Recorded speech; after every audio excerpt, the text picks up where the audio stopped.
Hey guys, RDS Red Marvel here, back again. A week later for my Spider-Man Brand New Day spoiler review. So it's been out for more than a week now, so I think we can get into spoilers. People already posted their spoilers reviews, so you've been warned, guys. We're going to be talking spoilers here. Spoilers. So let's get into it, guys. So first and foremost, what I would say is, yeah, I think it's a good and entertaining movie, Spider-Man Brand New. You saw it in my obviously short clip. Definitely going to watch it. It's definitely one of the better MCU movies that have been released in a long time. This, I think, it's probably just the best Spider-Man portrayal of Tom Holland so far. It's taken 4 movies. I mean, the other guys didn't really have that long, but okay, fourth time's a charm. So, and a lot of great action scenes, cinematography, and and just the development of obviously Spider-Man into a sort of character was sort of really good as well. Obviously, the the use of the Punisher and the Hulk coming in as well was pretty good as well, and just it felt like Spider-Man was actually kind of like New York having a character of itself, being able to sort of have the relationship. One of the things I liked about the movie was the relationship that Peter Parker had with the police officer, because you really felt like, right, okay, this now, like, this is his kind of city, and what I mean, even though there's other heroes in New York, but it is what it is. But anyway, yeah, it felt a lot more grounded, I think, and that was really good. And yeah, I think overall, like I said, a solid Spider movie. Now I'll get into my slightly not so thingy things. I don't think this is as great as the movie as people are hyping it to be. I did have a few issues with it.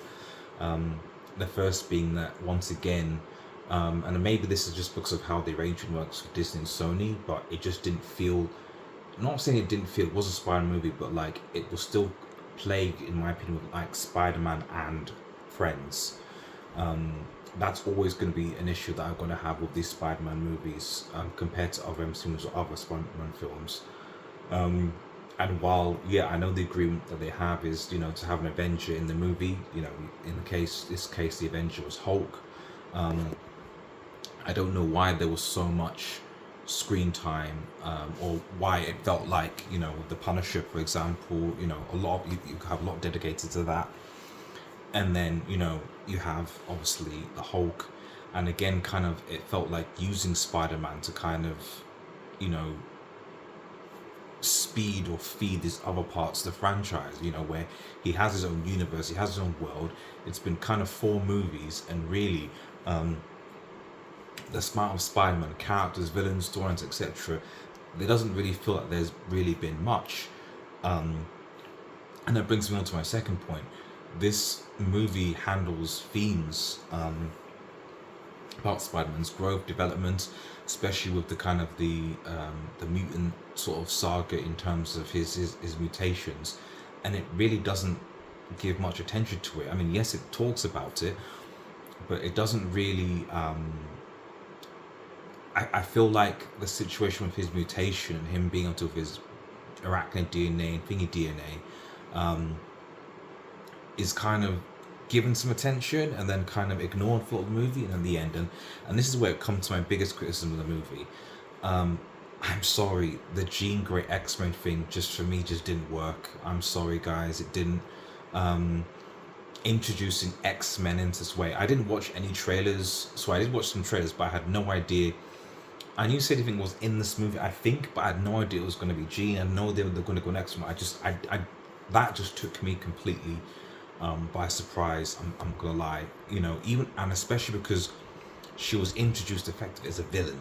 Let's not make a mistake. I know in the end of the movie, you see her motivation, just trying to find her sister, bring her back, etc. But she's an outright villain. I'm sorry. She either attempted to kill people, or did kill one or two, or a couple. And not to mention the fact that, like, she completely emotionally and physically manipulated Spider-Man. She can read into minds, and yet she didn't seem to care about the people that in the minds that she was reading.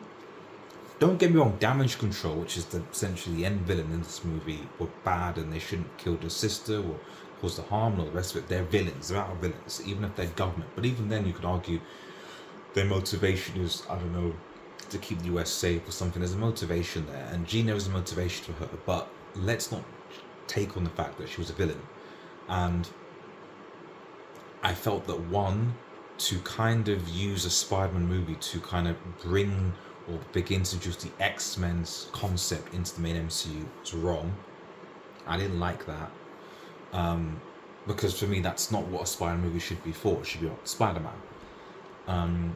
Second, I didn't like, if you want to be honest, if you were going to do it, what I would have done is similar to what happened in the animated series in the 90s, where Spider-Man is dealing with this mutation thing, and then what you do is, rather than it being Jean Grey, the professor, instead of Professor Hulk or whatever it is Hank Pym, or the professor is Professor X or something like that, and that's the professor that Spider-Man goes to try and figure out how to deal with his mutation, etc.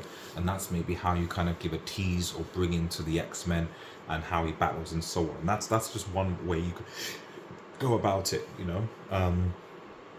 But what really rubbed me the wrong way, because to be honest, in the scene when they capture Jean and they send her away, I felt the movie was almost over the way that it was written up, and at that point I was like, I don't know how I feel about this movie. Obviously, in the end, you see what really happened, and Spider-Man breaks him out, and because of how much power Jean has, it's, you know, going into the mine and Aunt May, etc., and the whole kind of you're special and all that stuff. But again, you know, in the end, obviously, you know, Punisher takes a shot, shoots Peter, but then Jean brings it back and all the rest of it. But I'll be honest, it kind of did rub me the wrong way that, you know, Punisher, I get that they had to make the Spider-Man Punisher relationship work, but they did kind of have to really dumb down Punisher's character. Like, Punisher is, I don't want to say he's a villain, but he's close to a villain. Anti-hero is probably the best way, because he outright kills villains, just kills them. And that completely goes in antithesis to Spider-Man. Spider-Man is the antithesis of the Punisher, in that he believes everyone deserves a chance, no kill rule, etc.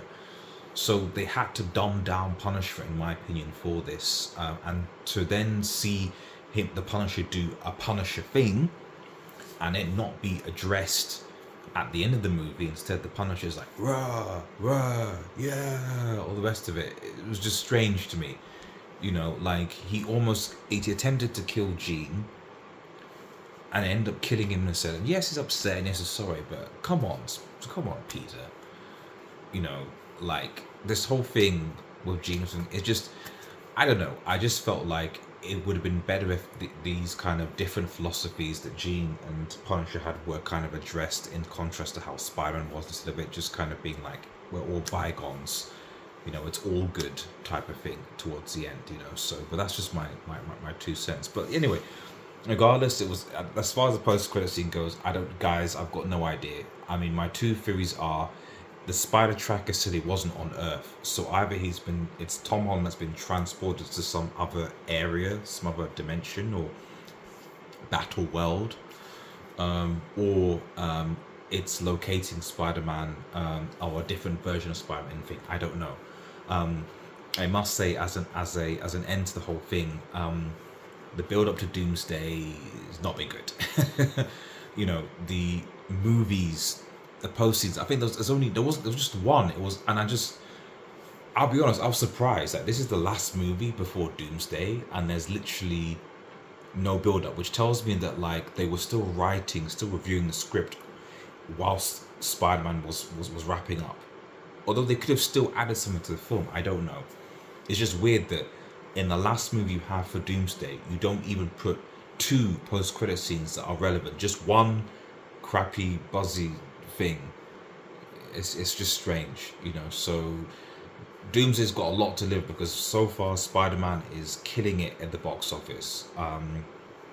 I still rate the Into the Spider-Verse movies better than this, I'll be honest. I think if I had to rank it, it's definitely, I don't want to give it a rank because I don't want to rank all them, but it's definitely for me behind the Into the Spider-Verse movies, Spider-Man 2, and possibly No Way Home, just because I'm nostalgic for the other two Spider-Man, and also I felt that the villains were more compelling in this movie than this one. But it's 50-50. It could be ahead, it could be. I think I just love the nostalgia of the third one more. Although I'd argue that the fourth one is probably a better written movie, so it is what it is. Anyway, guys, let me know your thoughts on the channel. Hopefully I'm not coming across as being too negative. I did really enjoy the movie. I did. It's just that I just felt like there were things that could have made it a lot better than it is. And considering that so many people came to tell me that, this was like the best Spider-Man movie ever and it's great, etc. And to come into that and be like, it's a good movie, but like it's not the best ever. But opinions are opinions. Like, share, and subscribe. Have a nice day, guys, and cheers. Peace.